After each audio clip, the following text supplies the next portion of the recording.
as well as our transgender representatives on our statewide planning bodies to really understand how they would like to be represented and how to display those data.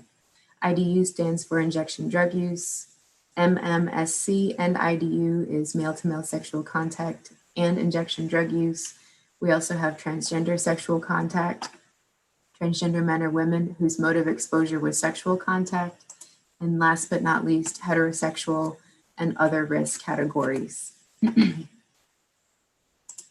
So just to give you an idea of where Florida lies with respect to other states, when you're looking at rankings of HIV diagnosis rates by all ages, and this is diagnosed in 2018, I believe 2018 was the latest data available that CDC had. You see that Florida is third behind District of Columbia and Georgia with a diagnosis rate of 21.5%, and that's the rate for 100,000 population. As you can see at the very bottom, the US rate is 11.5. Just to give you an idea of where Florida has been and where we are currently with respect to diagnosis of HIV from 1979 to 2019, you can see that we've had blips, obviously, here and there throughout the years. In the early 90s, you can see when the beginning of HAART, or a highly active antiretroviral therapy, began.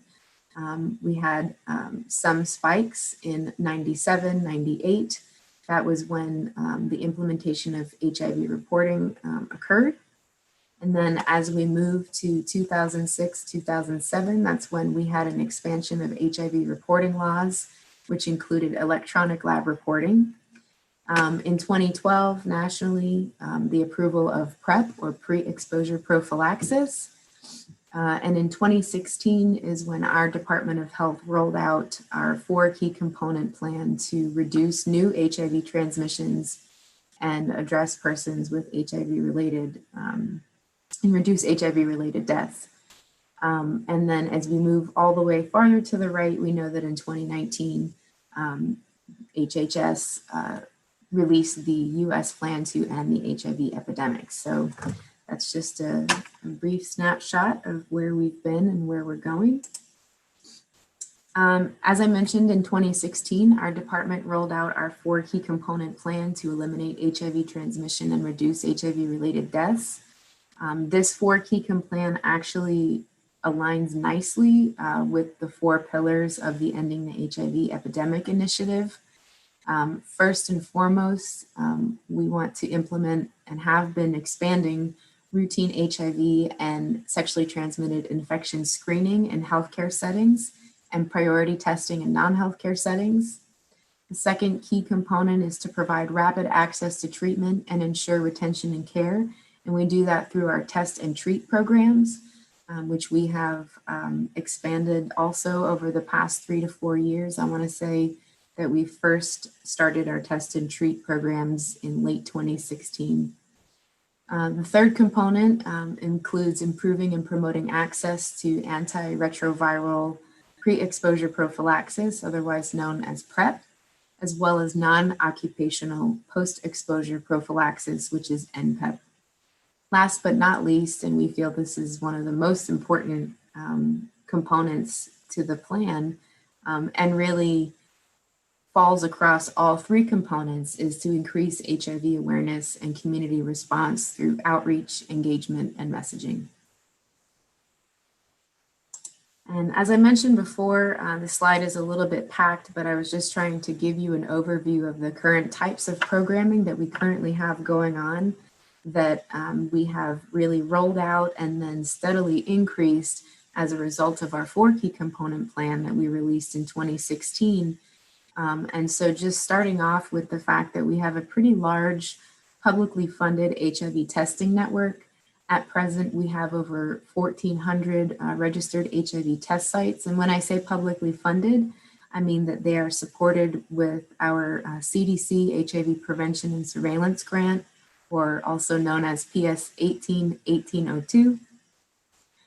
These registered test sites do majority rapid testing. It's about 70% rapid testing. Without them, we wouldn't be where we are with trying to diagnose new HIV transmissions. We also have a public-private partnership with Gilead's Focus Project. And the Focus Project, for those of you that may not be familiar with it, is to increase routine HIV and hepatitis C screening in emergency departments and community health centers. At present, we have about 15 partners, majority hospital emergency departments. We just recently got our one operational syringe service program to become a focus site, so that was exciting. But we do have a few community health centers out there.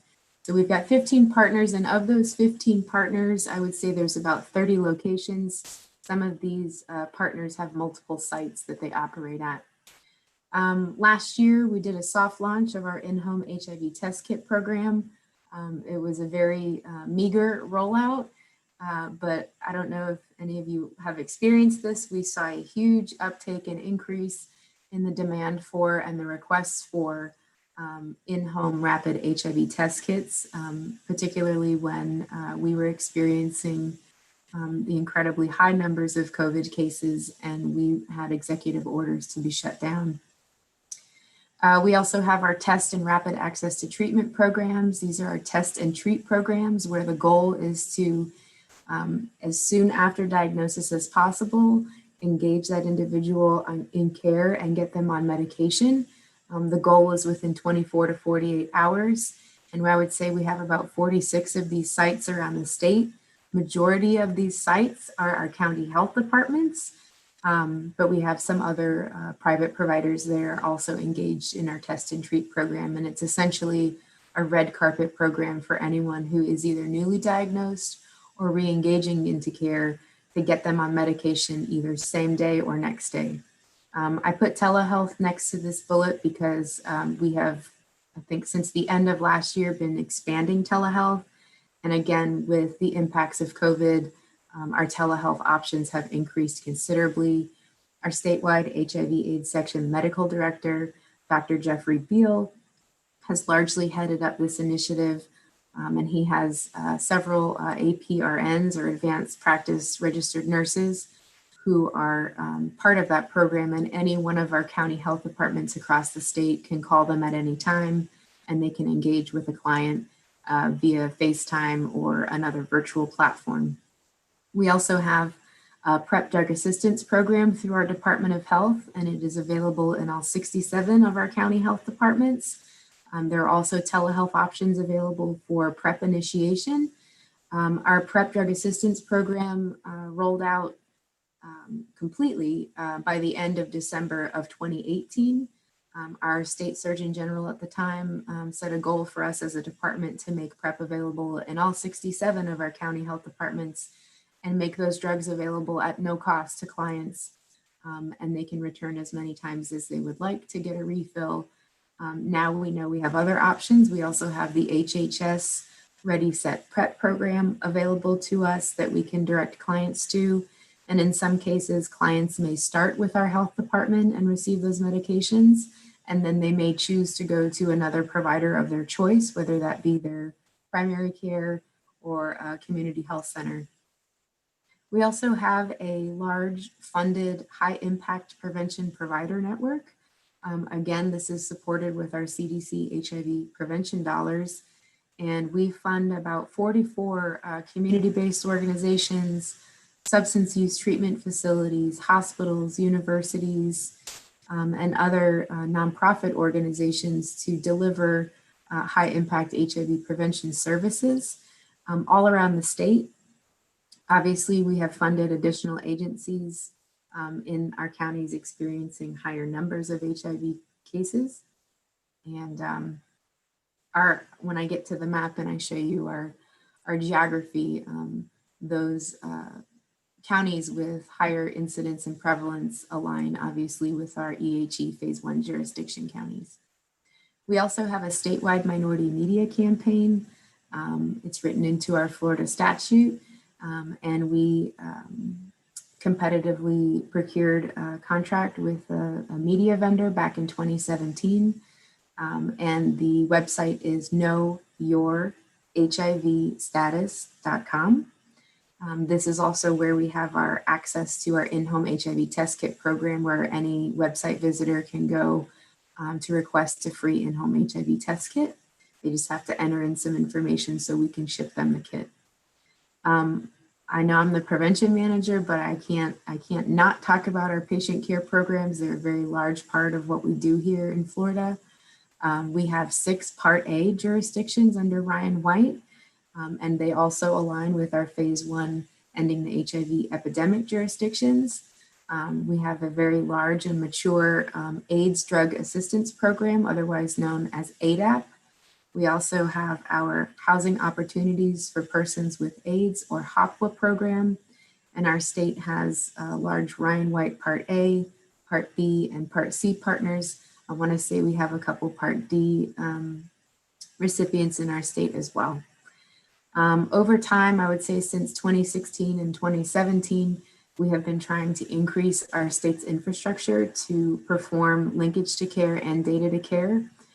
For us, as a state, this meant trying to leverage some of our Ryan White funding to increase the number of linkage to care specialists that we had out there in the field to perform this work and really be that navigator for an individual who's either newly diagnosed or being re-engaged into care.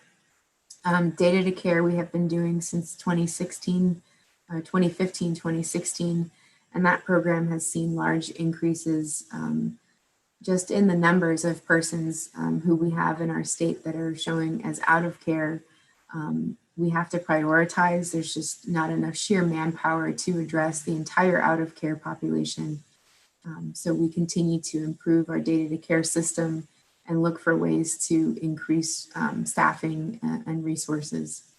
We also have peer navigation programs operated through our county health departments as well as private funded providers.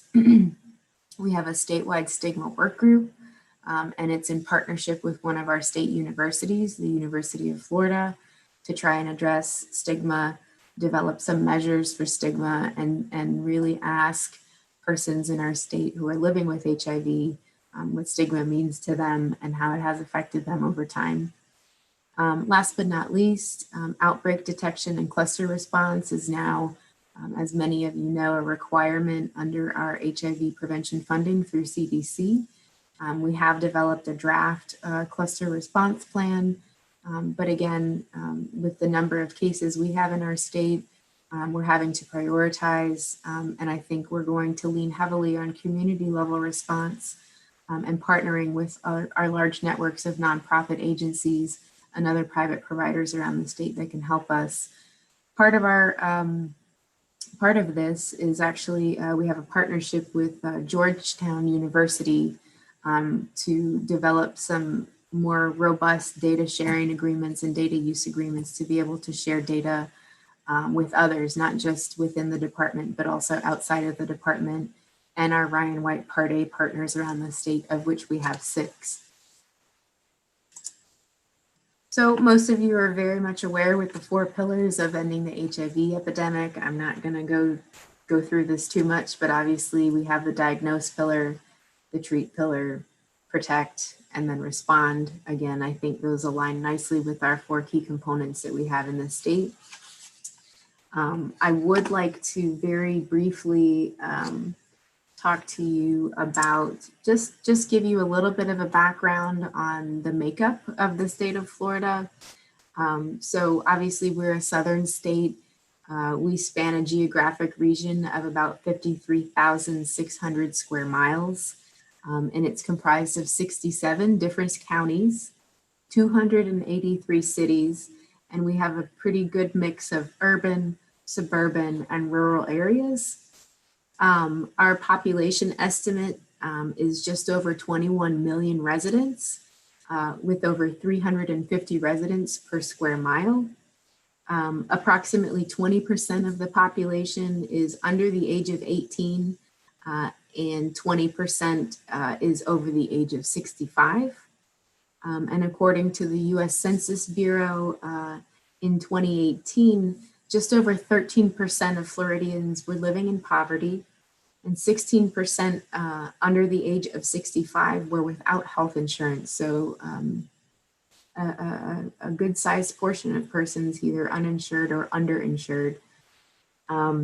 And although most of the new diagnoses that we experienced in 2019 were among those born in the US, about 32% of new HIV diagnoses in Florida were among persons born outside of the US. Our racial distribution for the state is about 77% white, about 17% Black, and just over 5% other races. The ethnic breakdown was about 74% non-Hispanic, and just over a quarter of our population identified as Hispanic or Latinx.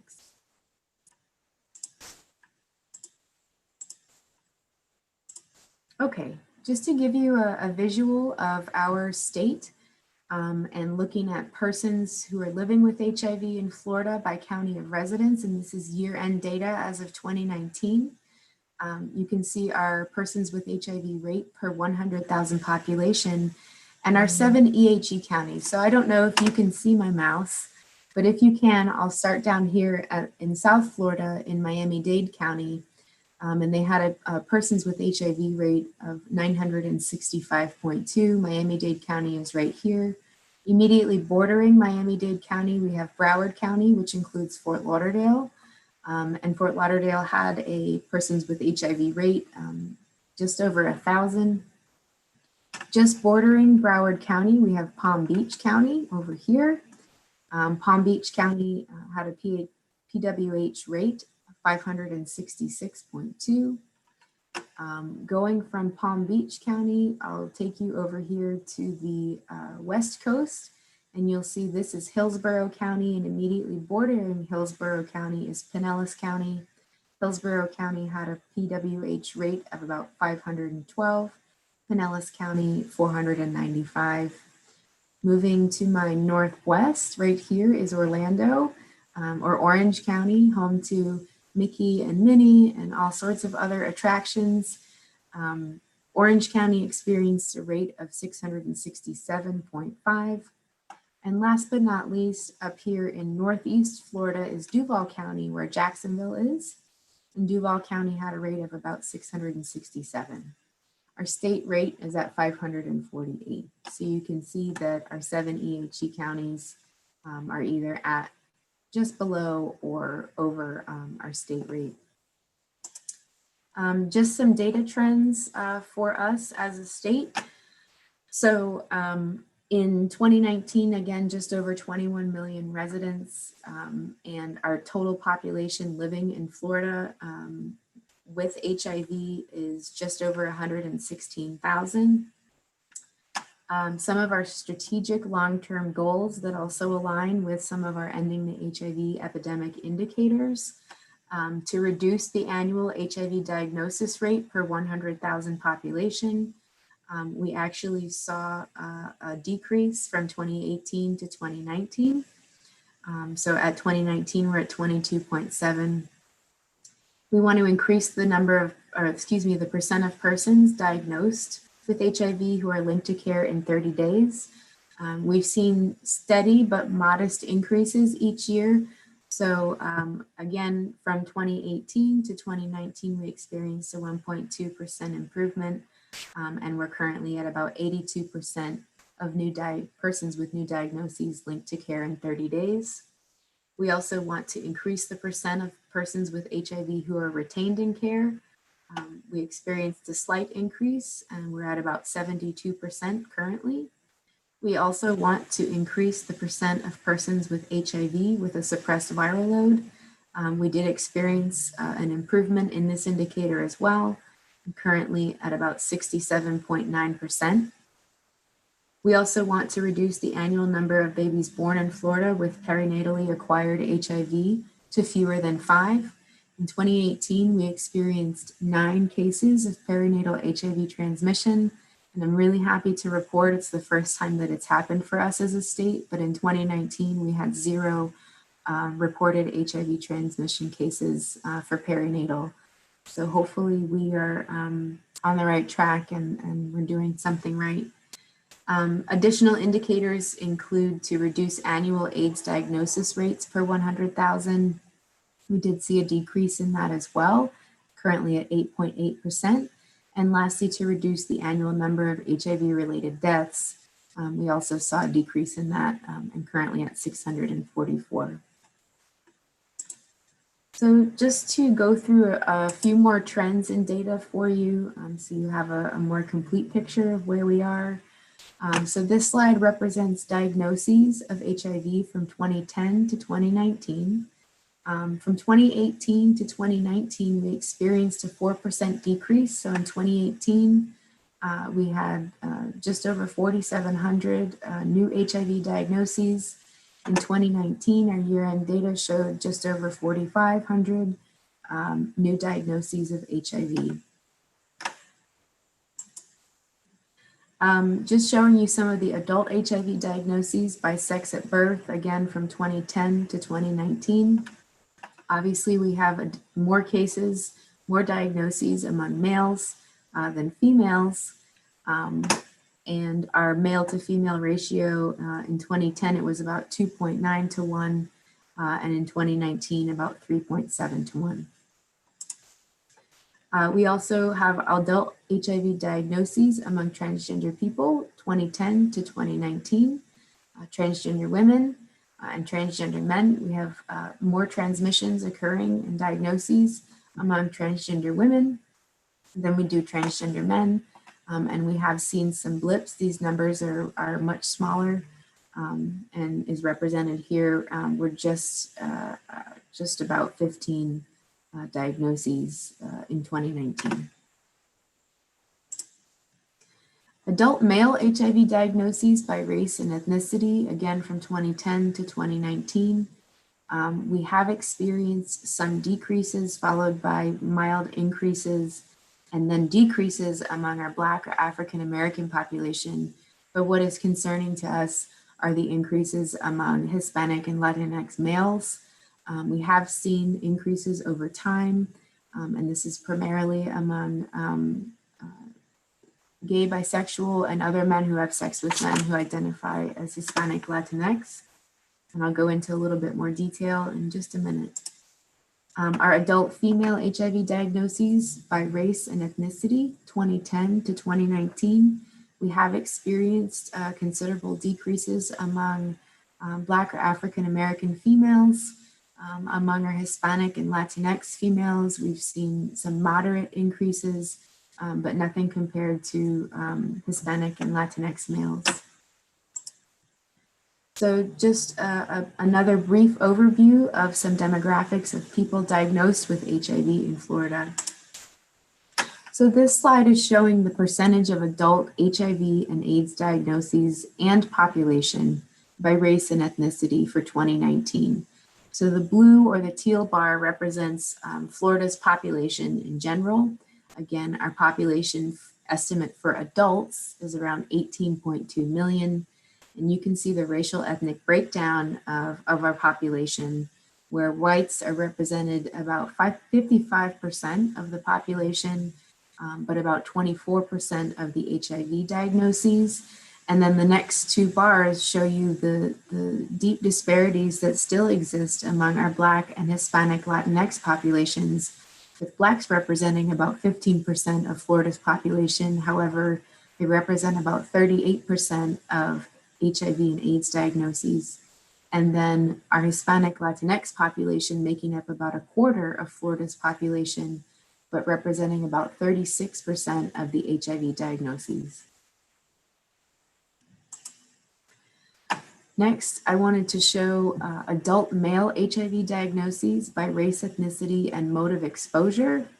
So again, MMSC represents male-to-male sexual contact, and IDU represents injection drug use. Again, this slide is showing still the disparity persists among Black and Latinx males, but the disparity is extremely sharp for males who reported male-to-male sexual contact, and particularly concerning with our Hispanic and Latinx males reporting male-to-male sexual contact with over 1,100 diagnoses.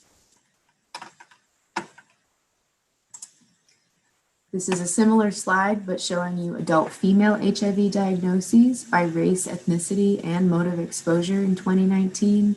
Our adult female HIV diagnoses are primarily a result of heterosexual exposure. And again, you can see the disparity that still exists among Black females and Hispanic Latinx females. And injection drug use seems to be more prevalent among white females. Next, I'd like to walk you through a few of our HIV care continuum or continua. Our HIV surveillance program does a really great job of breaking these down into many different ways, but I just wanted to highlight a few of the different continua that we have to give you a picture of what it looks like for Florida and persons living with HIV in our state. Just another few definitions. Persons with HIV, or PWH, is the number of persons with HIV who are living in Florida at the end of 2019. In care means that the person living with HIV had at least one documented viral load or CD4 lab, medical visit, or prescription from January to March of 2020. Retained in care means that there were 2 or more documented viral load or CD4 labs, medical visits, or prescriptions at least 3 months apart since January through January of 19 through June of 2020. And suppressed viral load, a person with HIV with a suppressed viral load, meaning less than 200 copies per milliliter on the last viral load, again, through that date range. Okay, so this continuum shows you the persons who received an HIV diagnosis in 2019 in Florida. And our HIV diagnoses in 2019, again, we had just over 4,500 HIV diagnoses. And then we saw about 82% of those individuals linked to care in 30 days. 73% were retained in care, and about 72% had a suppressed viral load.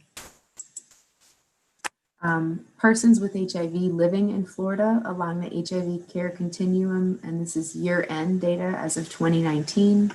Again, we had over 116,000 individuals with HIV living in Florida. Of those individuals, about 79% were reported as being in care. We had evidence of that.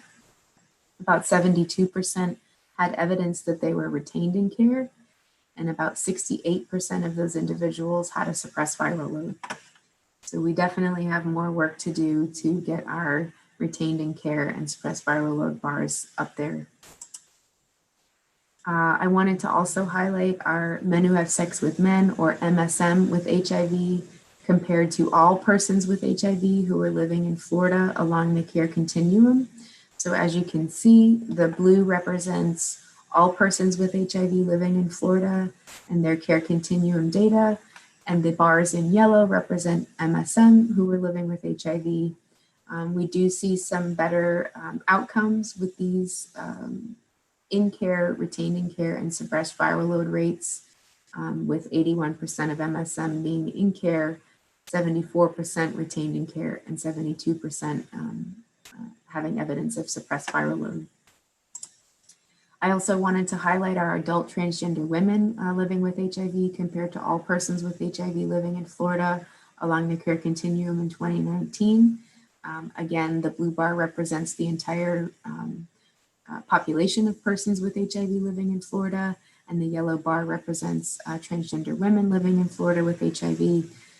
They do have better outcomes for being in care and retained in care. However, viral load suppression is slightly under the general persons with HIV population in the state. Lastly, I wanted to show persons with HIV living in Florida by race and ethnicity along the care continuum. And again, this slide shows the disparity that still exists among our Black and Hispanic Latinx population living with HIV, showing that among our Black and Hispanic Latinx population, the percentages in care, retained in care, and those with suppressed viral load are well below where we are as a state and the general population of persons with HIV living in Florida. And so that represents we have more work to do and more work to do during our Ending the HIV Epidemic Initiative activities to try to increase these bars for both our Black and Hispanic Latinx population. So just want to go in briefly about our HIV prevention activities and let you know what we have going on before I go through some of our strategic plan. Just wanted to show you HIV diagnoses by county of residence and our publicly funded registered test sites as of 2019. So as I mentioned earlier on in the presentation, we have just over 1,400 registered HIV test sites. And this map is showing you the shaded areas. The darker the shading, the more diagnoses it represents. And in 2019, we had just over 4,500 new diagnoses. And you can see the darker or orange areas correspond to where our EHE counties are. So our total, these are publicly funded HIV tests. So these are just HIV tests that are supported through our federal HIV prevention funding from CDC. This does not include any private HIV testing. So for instance, Quest, LabCorp, and other HIV tests that are occurring around the state. Oh, and the tests that are done by our Gilead Focus partners. But we conducted over 311,000 publicly funded HIV tests in 2019. And this is the racial ethnic breakdown of those tests. So about 44% of the tests occurred among Black African American population and just over a quarter each for white and Hispanic Latinx individuals and just about 1% each for Asian and Pacific Islander and also multiracial persons identifying as multiracial. Seropositivity for those publicly funded tests is represented here among our adult males. And I think this slide does a good job of showing the disparity that we're seeing now among our Hispanic Latinx males, particularly in the 30 to 39 age range. In the 13 to 19 and 20 to 29 age range, we're seeing that increased seropositivity among our Black African American males. So more work needs to be done there. And here, the same slide among females, and this is showing that we still are experiencing disparities when it comes to seropositivity and diagnoses among Black African American females, really among almost every single age group category. I talked earlier about our PrEP drug assistance program that we have through the Department of Health. And I wanted to just highlight some of the PrEP services data coming from our county health department. These data are a little bit different. We purchase drugs through our Bureau of Central Pharmacy, and we provide those medications to each of our 67 county health departments. So essentially there's not a prescription written, but the drugs are on hand in the local pharmacy. So these data aren't always captured through the prescription drug databases that HHS and our other federal partners will be using to calculate the EHE or Ending the HIV Epidemic indicator for PrEP coverage. So that's something that we're trying to better understand and make sure that we are providing the most complete picture that we can of our PrEP coverage and PrEP uptake in our state. So just another disclaimer, I'm just presenting data from our Department of Health PrEP drug assistance program right now. So county health department clients who received their initial PrEP medication by race, ethnicity, and gender, and these are data just from this year, so January to September of this year, we provided over 1,900 individuals with PrEP medications. And as you can see among females, we have about 40% Black or African American, about 32% Hispanic Latinx females, and just under a quarter white females, and 3% of females represented or identified as multiracial. Among our males, we had over 46% representing our Hispanic Latinx population, 27% white and 23% Black or African American. This tells us we need to improve our PrEP uptake among both our Hispanic, Latinx, and our Black African American populations. So in our Ending the HIV Epidemic plan, we have strategies and activities that are really focused around increasing uptake of PrEP, particularly among our Black and Hispanic populations. We also capture transgender or other non-identified gender data through our PrEP program. As you can see, the N is relatively small at just about 33 individuals, but almost half of our transgender or other non-identified gender individuals receiving PrEP through our county health departments are Hispanic Latinx, followed by about 21% Black, African American, and 18% white. And we actually had 6% each of multiracial and Asian and Hawaiian Pacific Islander. So that really concludes the data portion of this presentation. And I've just provided a little bit of contact information for both myself and our data analysis manager, Lori Maddox. And I didn't know, Jose, if I had just a little more time to talk about some of the key strategies that we're going to be undertaking under our EHE initiative. Sure, yeah, feel free. And we do have some questions. So please feel free to share that and then we can go into the Q&A. Sure. So under Pillar 1, I mentioned that we did have our current partnership with Gilead's Focus Project to increase routine HIV and hepatitis C screening in hospital emergency departments and community health centers. Under our EHE plan, we would very much like to expand this and increase the number of emergency departments that are really implementing true routinized HIV and hepatitis C screening. So not assessing based on risk only, not asking individuals if they want to be tested, but just including it as a normal routine part of healthcare. And I think that would help us diagnose more HIV that has not been diagnosed. And then we could move to get those individuals into care and treatment immediately. We also want to work on strengthening our field workforce who are conducting HIV partner services, linkage and re-engagement activities. We're going to need this more and more as we work to identify more individuals with undiagnosed infection, the need to get them into care and treatment quickly and provide those navigation services is becoming more and more of a need.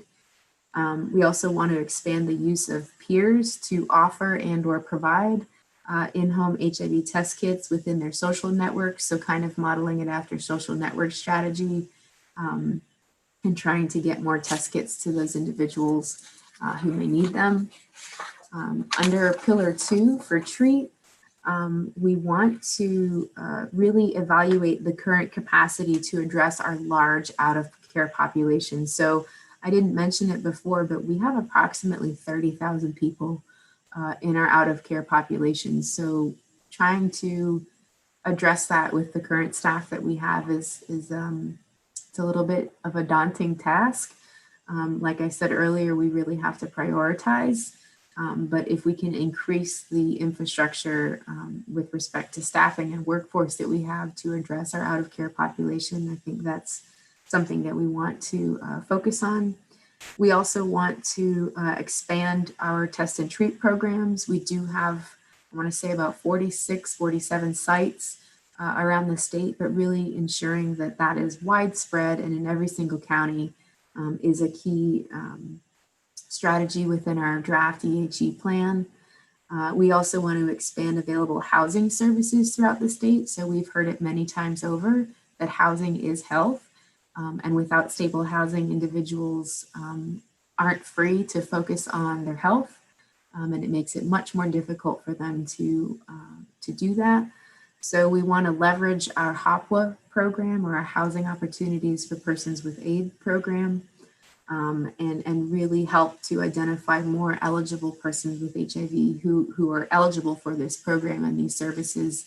We recently rolled out a new HOPWA website to try to increase more awareness of this service that we have. So if you're interested, please Google Florida HOPA program, and hopefully our website will pop up for you and you can take a look. Under our prevent pillar, we need to engage more of our partners to increase our PrEP access points. And we need to really look at increasing partnerships with our retail pharmacy partners, so the larger ones around the state. They often have services available during times when our county health department systems don't, and really look to increase the number of non-traditional settings that are providing PrEP services. So for example, we have a partnership with the University of Miami where they have basically a mobile health clinic that they use as their mobile PrEP clinic. And we've been really excited about this partnership because over time it's kind of also morphed into a way to deliver community level response as a result of outbreak detection and cluster response. So being able to share aggregate information with our staff at the mobile PrEP clinic to help them direct their services based on the cluster data that we have and can provide to them really helps to pinpoint where they need to be to not only screen for HIV and sexually transmitted infections, but also deliver needed prevention interventions and also linkage to care and treatment. So that's one.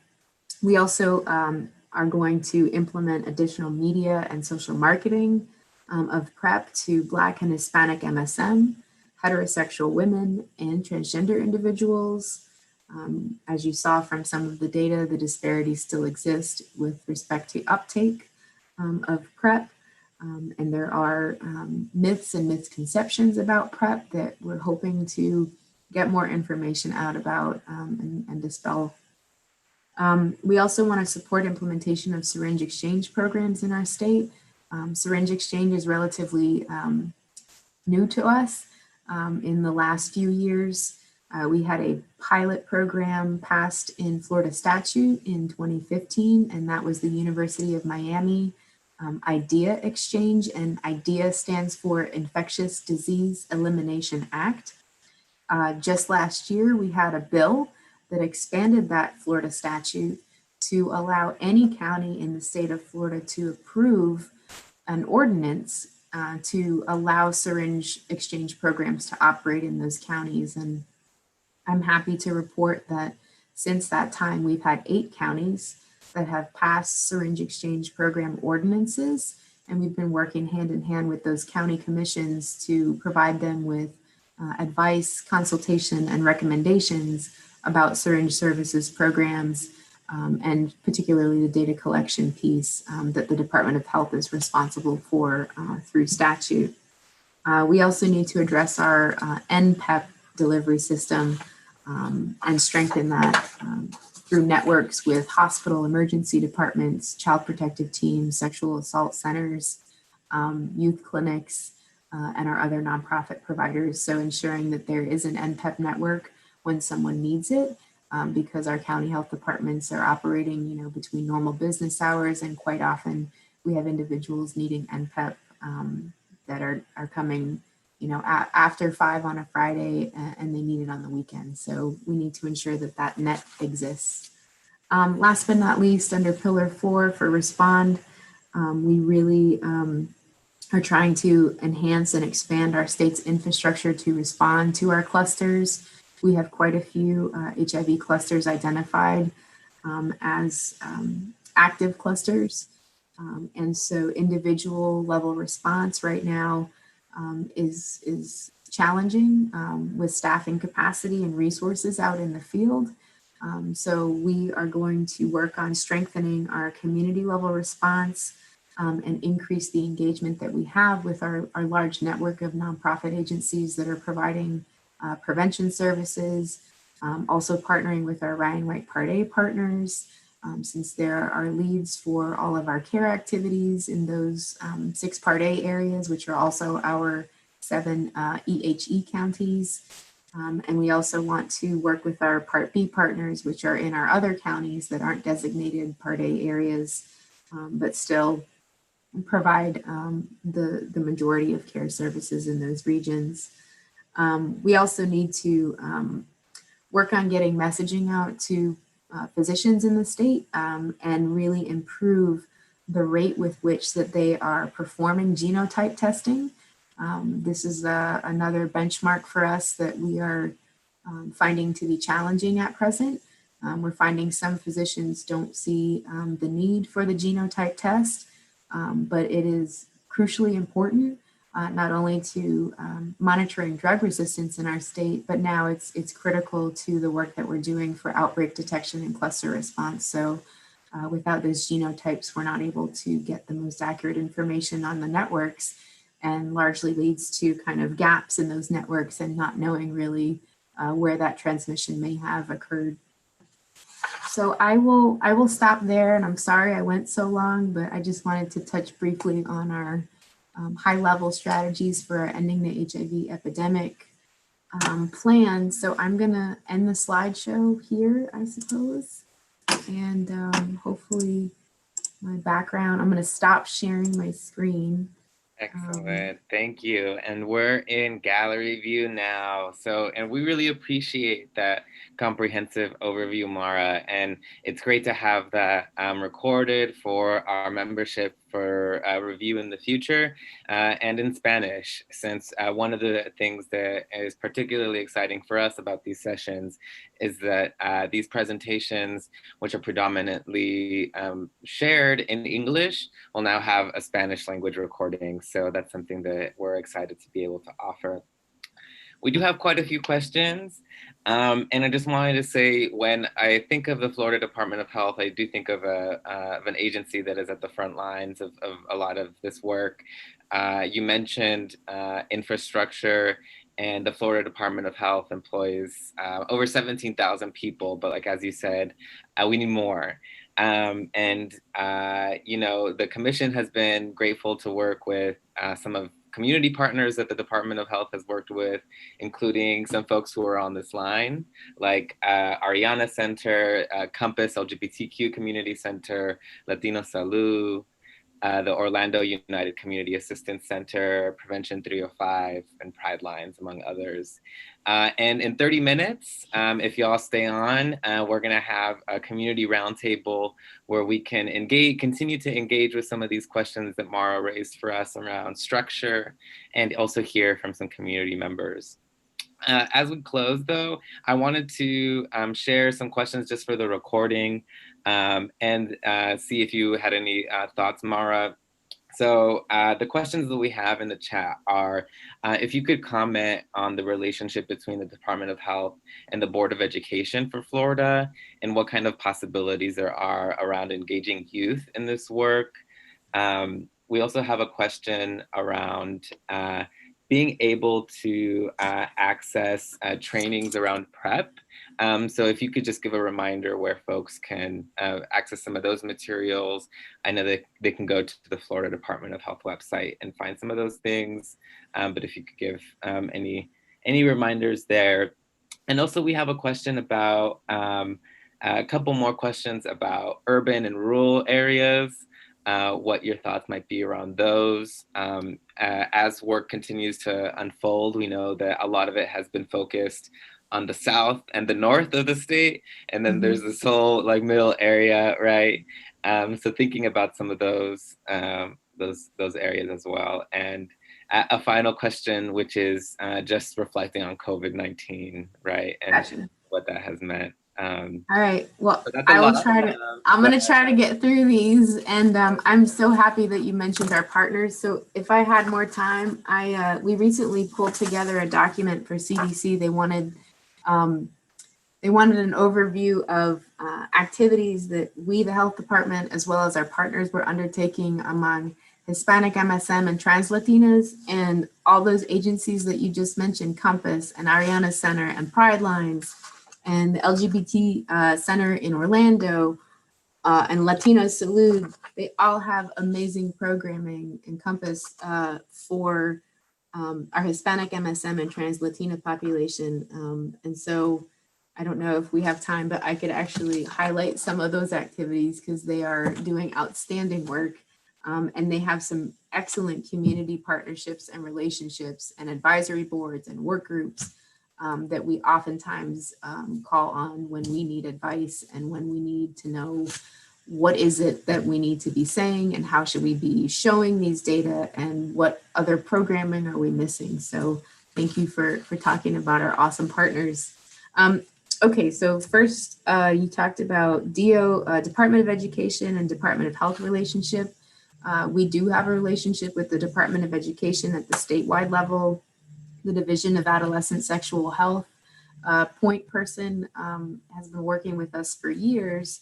I guess what our challenge is with the Department of Education is while the Department of Education from the statewide level may recommend, let's say, comprehensive sexual education in schools, each individual local school board in a county gets to dictate what sexual education is taught. And in many cases in Florida, that sexual education is abstinence-based or abstinence plus. So that's what we find challenging, is that there may be recommendations from the statewide level with regard to why comprehensive sex ed is important.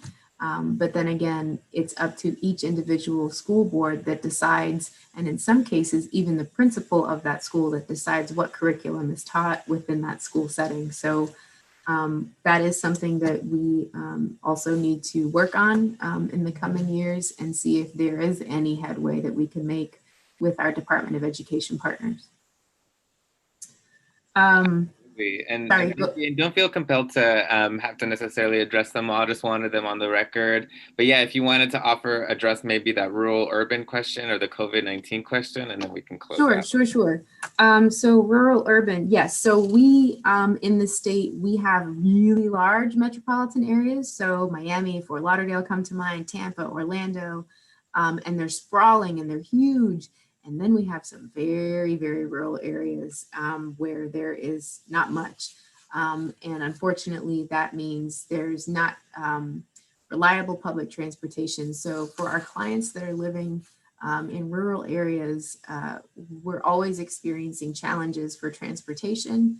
It takes very long for them to get to their care location or perhaps even a testing location. So we not only have to address transportation issues, but also access points. So if there's no access point in their area, that's problematic for us.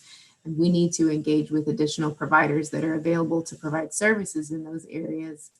And, you know, some of our agencies have come up with some really novel ideas. Some of them even have their own minivans and large, you know, cargo vans that they hire staff to drive and go pick people up and bring them to appointments, but not every agency can support you know, a vehicle or several vehicles and the insurance that goes with that. So I think our providers are looking at ways to increase services to these areas. We also have a large migrant population in the state that, for example, one area comes to mind in Immokalee, which is right next door to a very urban area. But when you get to Immokalee, it's very rural, lots of farmland, and there aren't many access points. We do have some providers out there, and we do have the health department site that goes out there. But then there's also the issue of trust, with a county health department, because we're the Department of Health and we're government. There's the issue of trust with even outside organizations that may be coming in. But there are some agencies that have been able to build that rapport with those communities in those very rural areas. And so we rely heavily on those agencies to provide services in a culturally appropriate way and in a way that's non-threatening. And then last but not least, I think the last question was around, remind me? COVID, if you wanted COVID. to offer. Oh my gosh, how could I forget? Yeah. So yes, we have experienced, I would say, a pretty significant impact from COVID. So we looked at our HIV testing numbers from our publicly tested funding site, or publicly funded test sites, and we also looked at PrEP uptake within our county health departments. And we saw a pretty significant decrease. I would say about a 46% decrease from from February to March. So in March, like services got cut in half, right? Because we got shut down a little bit further than halfway through March. And then from March to April, we saw another steep decrease in the numbers of HIV tests that were being performed, as well as our PrEP uptake. But what's been encouraging to us is that we've seen from May, June, July, we've seen some steady increases. We're not back up to where we were. So for example, our publicly funded HIV test sites, we traditionally do about 26,500, let's say, a month. And so in March, that got cut about in half. And then in April, about another half. But we're slowly getting back up there. I want to say we're at about 15,000 tests a month at this point. So not to where we were, but we're showing a little bit of encouraging, promising news. COVID also had an impact on our providers, our HIV prevention service providers that we fund through that high impact prevention network. We have worked with our general counsel's office as well as our statewide office of contracts to afford our providers more flexibility.